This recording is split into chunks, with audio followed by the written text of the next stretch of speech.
दोस्तों, इस कहानी को पूरी सुनिएगा, आपको बहुत पसंद आएगी। यह कहानी मीरा, उनके नौकर श्याम और मीरा के पति राजेश की है। जब मीरा का पति व्यापार के सिलसिले में अचानक 5 साल के लिए विदेश चला जाता है, घर में रह जाते हैं मीरा और उनका नौकर श्याम। दोस्तों, यह कहानी मीरा और राजेश की सुखी दाम्पत्य जिंदगी से शुरू होती है। मीरा एक 35 साल की बेहद खूबसूरत महिला थी, जिसके चेहरे पर हमेशा नरम मुस्कान रहती और बाल ऐसे लहराते कि कोई देखता रह जाए। वो एक मध्यम शहर में रहती थी, जहां उनका घर काफी विशाल था और जीवन बिल्कुल आरामदायक चलता था। घर में कुल 3 लोग रहते थे, मीरा, उसका पति राजेश और नौकर श्याम। श्याम की उम्र 48 साल थी। श्याम उनका सबसे भरोसेमंद नौकर था। दोनों उस पर पूरी तरह निर्भर थे। श्याम भी कभी कोई शिकायत का मौका नहीं देता था। श्याम पिछले 24 साल से उनके यहाँ काम कर रहा था। वो मुख्य रूप से घर की साफ सफाई और छोटे मोटे रोजाना के काम ही संभालता था। खाना बनाने का काम ज्यादातर राजेश और मीरा खुद ही करते थे। मीरा को राजेश से इतना प्यार था कि वह उसके बिना एक लम्हा भी नहीं काट पाती। राजेश ने कहा, मीरा, आज मैं तुम्हारे लिए स्पेशल ब्रेकफास्ट बनाता हूँ, क्या चाहिए, पोहा या पूरी? मीरा ने हंसकर कहा, राज, तुम जो भी बनाओगे वह मुझे बहुत पसंद आएगा, लेकिन आज पूरी बना दो। वह भी आलू की सब्जी के साथ। राजेश किचन में चला गया और मीरा बाहर लॉन में बैठकर उसका इंतजार करने लगी। वह सोचती थी कि राजेश कितना प्यारा है, हमेशा मेरी छोटी छोटी खुशियों का ध्यान रखता है। कुछ देर बाद राजेश प्लेट लेकर आया और दोनों साथ बैठकर खाने लगे। खाते खाते राजेश ने मीरा का हाथ थामा और कहा, मीरा, तुम्हारी यह मुस्कान देखकर मेरी सारी थकान मिट जाती है। मैं तुमसे बहुत ज्यादा प्यार करता हूँ। मीरा ने शर्माते हुए कहा, राजेश, तुम भी ना हमेशा इतनी प्यारी प्यारी बातें करते रहते हो। मैं भी तो तुमसे बेहद प्यार करती हूँ। दिन ऐसे ही प्यार भरे गुजरते रहे। शाम को राजेश दफ्तर से लौटता। मीरा उसके लिए गर्मागर्म चाय बनाती। दोनों साथ बैठकर फिल्म देखते या पुराने गाने सुनते।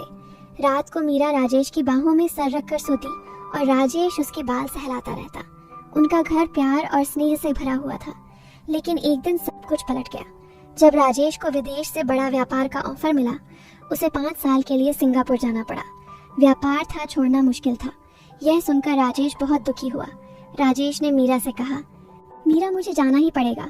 ये बड़ा मौका है, लेकिन सिर्फ कुछ सालों की बात है। मैं जल्दी लौट आऊंगा। मीरा की आंखों में आंसू आ गए। उसने कहा, राज, तुम मुझसे दूर कैसे रहोगे और मैं तुम्हारे बिना कैसे रहूंगी? प्लीज कोई रास्ता निकालो ना। राजेश ने उसे सीने से लगाया और कहा, जानू, ये जरूरी है, क्या करूं, लेकिन मैं हर हफ्ते वीडियो कॉल करूंगा, सब कुछ ठीक रहेगा। मीरा ने हाँ कहा, लेकिन अंदर से टूट रही थी। अगले हफ्ते राजेश चला गया। घर बिल्कुल खाली खाली सा हो गया। मीरा अकेली रह गई। पहले कुछ महीने किसी तरह निकले। राजेश रोज फोन करता, वीडियो पर लंबी बातें होती। मीरा उसे घर का हाल बताती। राजेश उसे हंसाता, खिलखिलाता। लेकिन वक्त बीतता गया। 1 महीना, 2 महीना, 3 महीना राजेश कहता रहता, बस थोड़ा और फिर वापस आ जाऊंगा। मीरा फोन पर कहती, राजेश, अब बहुत हुआ, कब लौटोगे? मैं बहुत अकेली हो रही हूँ, मुझे तुम्हारी बहुत जरूरत है। राजेश ने कहा, मीरा, बस थोड़ा सब्र, काम बहुत है, लेकिन मैं भी तुम्हें बहुत याद करता हूँ। फिर 5 महीने बीत गए। मीरा अब घर में अकेली टहलती, लॉन में बैठती, लेकिन जी नहीं लगता। वो राजेश की याद में रातें जागती, नींद दूर भागती। फिर 8 महीने गुजर गए। मीरा अब और इंतजार नहीं कर पा रही थी। फोन पर पूछती, राजेश, अब तो बता दो कब आ रहे हो? राजेश ने कहा, मीरा, बस थोड़ा और 2 साल हो गए हैं, लेकिन प्रोजेक्ट खत्म होने वाला है। मीरा का दिल बैठ जाता। घर में अब सिर्फ श्याम और वह दोनों थे। श्याम चुपचाप सारे काम करता। श्याम गेहुआ रंग का था, लेकिन बहुत तगड़ा और मजबूत शरीर वाला। उसके चेहरे पर सादगी भरी मुस्कान रहती और अब वो घर के हर काम को संभालता, सफाई, लॉन, खाना बनाना। वो खामोशी से अपना फर्ज निभाता, लेकिन उसकी नजरें कभी कभी मीरा पर रुक जाती। मीरा पहले इस बात को नजरअंदाज करती थी, लेकिन अब अकेलेपन में वो श्याम को गौर से देखने लगी। श्याम का बदन मेहनत से चमकता। जब वह लॉन में घास काटता तो मीरा सोचती कि कितना ताकतवर है यह। उसके मजबूत हाथ कितने मजबूत हैं, जो अच्छे से सहारा दे सकते हैं। लेकिन वह फौरन ख्याल झटक देती। एक दिन मीरा बालकनी में खड़ी थी। श्याम नीचे फूलों को सींच रहा था। उसकी शर्ट पसीने से भीग गई थी और मांसल बदन नजर आ रहा था। मीरा ने मन ही मन कहा, श्याम कितना मेहनती है, दिन रात मेहनत करता रहता है। श्याम ने ऊपर देखा और मुस्कुराया। श्याम ने कहा, मेम साहब चाय बनाऊं? मीरा ने कहा, हाँ श्याम बना दो, और थोड़ा कुछ खाने को भी, मुझे भूख लगी है। श्याम किचन में चला गया। मीरा अंदर आई और सोचने लगी कि श्याम कितना ध्यान रखता है। राजेश के जाने के बाद श्याम ही तो घर संभाल रहा है। धीरे धीरे मीरा श्याम से ज्यादा बात करने लगी। सुबह उठकर पूछती, श्याम आज क्या बनाओगे खाने में? श्याम ने कहा, मेम साहब आपकी मर्जी, रोटी सब्जी या दाल चावल? मीरा ने कहा, श्याम तुम्हारी बनाई सब्जी बहुत स्वादिष्ट होती है, वह बना दो। श्याम हंसता और काम में जुट जाता। शाम को मीरा लॉन में बैठती। श्याम आता और थोड़ी देर बातें करता। श्याम की बातें सादी होती गांव की, लेकिन मीरा को बहुत अच्छी लगती। वह सोचती कि श्याम कितना सच्चा है, लेकिन उसकी आंखों में कुछ गहराई है जो छुपी रहती। फिर 2 साल बीत गए। राजेश अभी तक नहीं लौटा था। मीरा अब पूरी तरह अकेलापन महसूस करती। फोन पर राजेश से बातें करती, लेकिन अब पहले जैसा जोश नहीं। राजेश कहता, मीरा बस थोड़ा और। मीरा ने कहा, राजेश अब मैं हार गई हूँ, तुम कब आओगे? राजेश ने कहा, जल्दी मीरा जान। लेकिन मीरा का मन अब श्याम की ओर मुड़ने लगा। एक शाम मीरा घर में अकेली थी। श्याम काम खत्म कर अपने कमरे की तरफ जा रहा था। मीरा ने कहा, श्याम आज थोड़ी देर यहाँ मेरे पास बैठो ना, बातें करेंगे। श्याम चौंक गया, लेकिन बोला, जी मेम साहब, जैसी आपकी इच्छा। दोनों बैठ गए। मीरा ने कहा, श्याम तुम्हारा गांव कैसा है, कोई परिवार है? श्याम ने कहा, मेम साहब गांव बहुत छोटा है, परिवार था, लेकिन अब मैं अकेला हूँ। पत्नी कई साल पहले चल बसी। मीरा ने दुखी होकर कहा, ओह बहुत दुख हुआ। श्याम तुम इतने सालों से अकेले कैसे रहते हो? श्याम ने कहा, मेम साहब आदत हो गई, लेकिन आप जैसी मालकिन हो तो काम में मजा आता है। मीरा मुस्कुराई। मीरा सोचती कि श्याम कितना मजबूत इरादों वाला है, उसके कंधे पर सर रखकर सुकून मिल सकता है, लेकिन वह खामोश रहती। धीरे धीरे मीरा श्याम के साथ ज्यादा वक्त बिताने लगी। सुबह श्याम आता, मीरा उसके साथ किचन में खड़ी होकर बातें करती। श्याम खाना बनाता, मीरा देखती रहती। मीरा ने कहा, श्याम तुम्हारी उंगलियां कितनी फुर्तीली हैं सब्जी काटते वक्त। श्याम ने मुस्कुराकर कहा, मेम साहब सालों का अनुभव है, आप भी ट्राई करके देखो। मीरा ने कोशिश की, लेकिन चोट लग गई। श्याम ने उसकी उंगली पकड़ी और बोला, देखिए मेम साहब ऐसे काटते हैं। मीरा का दिल जोर से धड़का, लेकिन वो सिर्फ मदद समझी। मीरा अब श्याम को बहुत पसंद करने लगी थी। श्याम भी मीरा की खूब देखभाल करता। एक दिन मीरा उदास बैठी थी। श्याम ने पूछा, मेम साहब क्या बात है? मीरा ने कहा, श्याम राजेश की बहुत याद आ रही है। श्याम ने कहा, मेम साहब वो जरूर आएंगे, लेकिन आप हंसती रहो, मैं तो आपके साथ हूँ ना। मीरा ने सोचा कि श्याम कितना नेक है। फिर वक्त बीतता गया। अब 3 साल हो चुके थे राजेश के गए। मीरा श्याम के साथ पूरी तरह सहज हो गई। दोनों साथ बैठकर खाना खाते, लंबी बातें करते। श्याम मीरा के लिए खास डिशेस बनाता। मीरा सोचती है कि श्याम उसके लिए कितना कुछ करता है, राजेश से भी ज्यादा ख्याल रखता है। एक शाम मीरा ने श्याम से कहा, श्याम आज तुम्हारे साथ बाहर घूमने चले, घर में बहुत बोर हो रही हूँ। श्याम ने कहा, मेम साहब लेकिन लोग क्या सोचेंगे? मीरा ने कहा, कोई बात नहीं, बस पास वाली झील तक। फिर दोनों गए और झील के किनारे बैठे। श्याम ने कहा, मेम साहब यहाँ कितना सुकून है ना? मीरा ने कहा, हाँ श्याम तुम्हारे साथ बैठना बहुत अच्छा लगता है। श्याम शर्मा गया, लेकिन यह सिर्फ दोस्ती जैसा था। मीरा का दिल श्याम की ओर झुकने लगा। वह सोचती कि श्याम कितना समझदार और भरोसेमंद है। उसकी बातों से दिल को शांति मिलती है। अब श्याम भी मीरा को बहुत चाहने लगा, लेकिन चुप रहता। अब 4 साल बीत चुके थे, लेकिन राजेश अब भी नहीं लौटा था। मीरा अब राजेश से बहुत कम बात करती।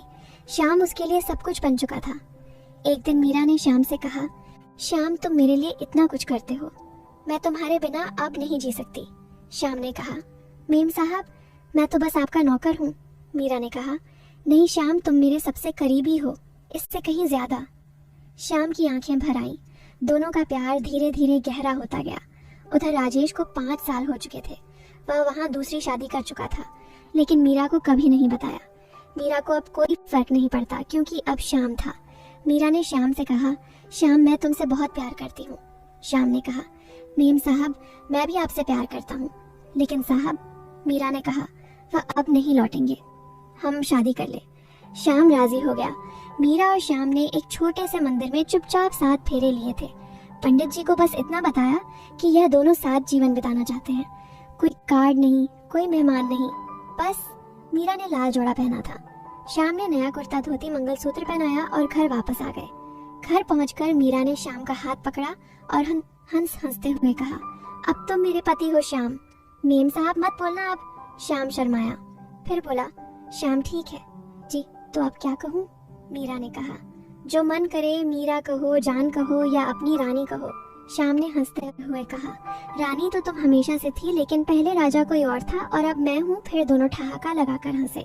उस रात मीरा ने पहली बार श्याम को अपने कमरे में बुलाया सोने के लिए। श्याम घबराते हुए अंदर आया।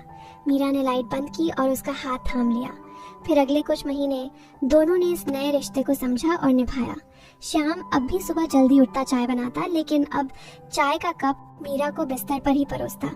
मीरा हंसती और कहती, वाह, पहले नौकर था, अब तो राजा बन गए तुम। श्याम ने कहा, राजा नहीं, तुम्हारा सेवक ही हूँ हमेशा। धीरे धीरे दिन बीतते गए और एक दिन मीरा को जी मिचलाने लगा। सुबह उल्टी हुई खट्टा खाने का मन हुआ। एक दिन उसने श्याम को बुलाया। मीरा ने कहा, श्याम, मुझे लगता है हमारे घर में कोई मेहमान आने वाला है। श्याम समझ नहीं पाया। श्याम ने कहा, कौन मेहमान? मीरा ने उसका हाथ अपने पेट पर रखा और मुस्कुराई। श्याम की आंखें नम हो गई। वो घुटनों पर बैठ गया और मीरा के पेट पर कान लगाकर बोला, छोटी सी धड़कन सुनाई दे रही है। मीरा हंस पड़ी। मीरा ने कहा, अरे अभी तो सिर्फ 2 महीने हुए हैं। श्याम ने कहा, फिर भी क्या मेरी संतान है ना? उस दिन से श्याम और ज्यादा ख्याल रखने लगा।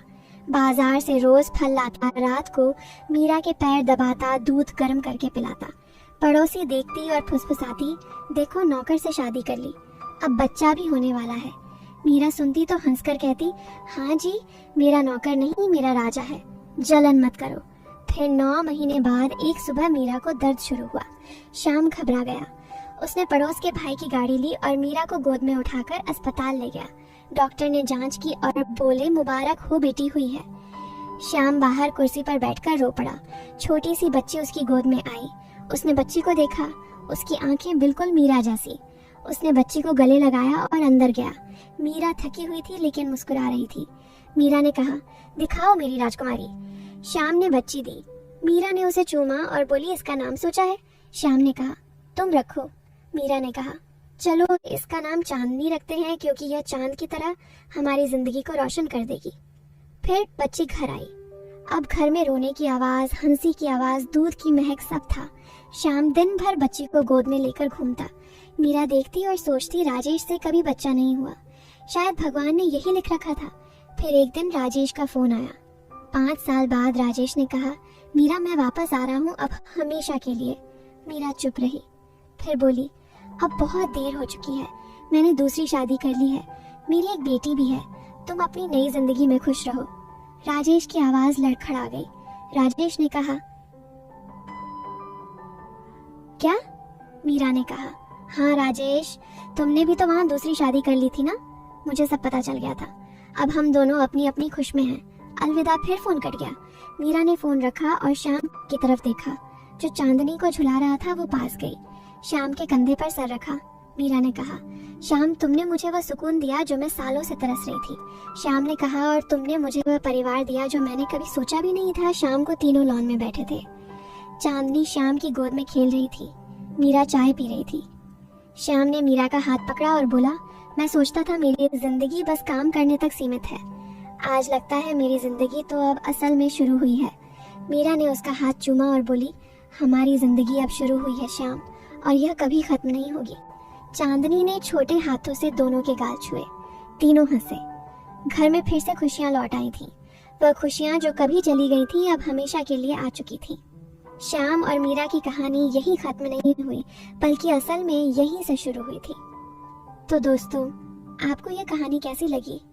क्या गलत है, क्या सही है? बताइएगा जरूर। और हाँ दोस्तों, अगर ऐसी इमोशनल कहानी सुनकर आपका दिल छू गया है तो अभी चैनल को सब्सक्राइब कर लो, क्योंकि ऐसी कहानियाँ सिर्फ यही मिलती हैं और अगली कहानी में मिलने वाली खुशी आप मिस नहीं करना चाहोगे। प्लीज सब्सक्राइब कर दो। मेरा नाम है ग्रोक। अरे मैं आपका दोस्त हूँ जो ऐसी कहानियाँ लाता रहता हूँ। सब्सक्राइब करके सपोर्ट करो। दोस्तों, अगर आप अकेलेपन में हो या प्यार की तलाश में हो तो ऐसी कहानियाँ सुनकर दिल को सुकून मिलता है। इसलिए अभी सब्सक्राइब बटन दबाओ और बेल आइकन भी प्रेस कर दो ताकि हर नई कहानी सबसे पहले आपको मिले। दोस्तों, ये कहानी सुनकर अगर आंसू आ गए हैं तो सब्सक्राइब करके मुझे बताओ कि आप भी मेरे साथ हैं और ऐसी कहानियाँ और सुनना चाहते हो। प्लीज़ सब्सक्राइब कर लो दोस्तों, ये छोटी सी रिक्वेस्ट है लेकिन आपके लिए बहुत मायने रखती है। और हाँ, अगली कहानी में मिलते हैं, तब तक सब्सक्राइब रहना और प्यार बांटते रहना।